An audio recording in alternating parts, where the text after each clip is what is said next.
పేదలు సంపన్నులు అనే తేడా లేకుండా హైడ్రా ముందుకు సాగుతుంది. తాజాగా కావూరి హిల్స్ లోని హైడ్రా ఎంట్రీ ఇచ్చింది. పార్కు స్థలంలో నిర్మించిన స్పోర్ట్స్ అకాడమీ షెడ్లను అధికారులు నేలమట్టం చేశారు. మరోవైపు సంగారెడ్డి జిల్లా పటాన్ చెరువు అమీన్పూర్ మున్సిపాలిటీ పరిధిలో అధికారులు పర్యటించారు. అటు దుర్గం చెరువు పరిసర నివాసితులకు హైకోర్టులో స్వల్ప ఊరట లభించింది.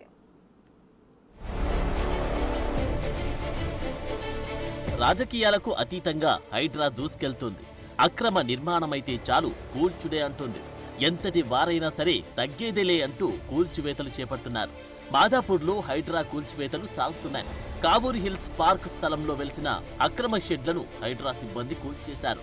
పార్కులో ఉన్న స్పోర్ట్స్ అకాడమీపై కావూరి హిల్స్ అసోసియేషన్ ఫిర్యాదులు చేయడంతో హైడ్రా రంగంలోకి దిగింది. స్పోర్ట్స్ అకాడమీ నిర్మాణాలను తొలగించింది. ఆ ప్రాంతం వద్ద కావూరి హిల్స్ పార్క్ అని బోర్డు ఏర్పాటు చేశారు. అటు కావూరి హిల్స్ అసోసియేషన్ నుంచి 25 ఏళ్లు తమకు లీజ్ ఇచ్చారని స్పోర్ట్స్ అకాడమీ నిర్వాహకులు చెబుతున్నారు. గడువు ముగియక ముందే నిర్మాణాలను తొలగిస్తున్నారని అకాడమీ ఆరోపిస్తోంది.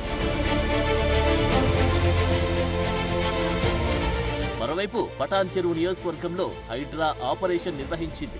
అమీన్పూర్లో 32 G+ భవనాలను హైడ్రా అధికారులు నేలమట్టం చేశారు. అనంతరం ప్రభుత్వ భూమిలో నిర్మాణాలను కూల్చేశామని ప్రకటించారు.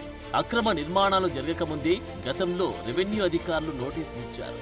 2020లో బిల్డర్లు పనులు మొదలుపెట్టగా నోటీసులు రావడంతో కొంతకాలం ఆపారు. రాజకీయ ఒత్తిడితో అనుమతులు తెచ్చుకొని యథేచ్ఛగా నిర్మాణాలు పూర్తి చేశారు. హైడ్రా ఇప్పుడు ప్రభుత్వ భూములను కాపాడే పనిలో భాగంగా చెరువు భూముల్లో నిర్మించిన అక్రమ నిర్మాణాలు కూల్చేసింది.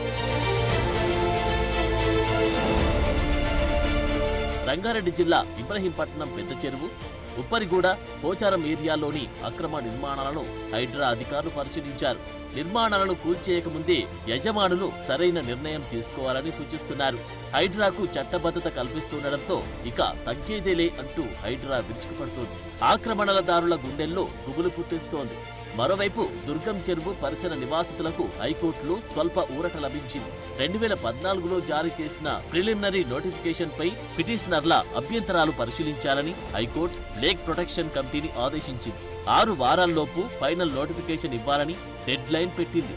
చెరువు భూముల్లో కూల్చివేతలపై ఇటీవల నోటీసులు అందడంతో వారంతా కోర్టును ఆశ్రయించారు.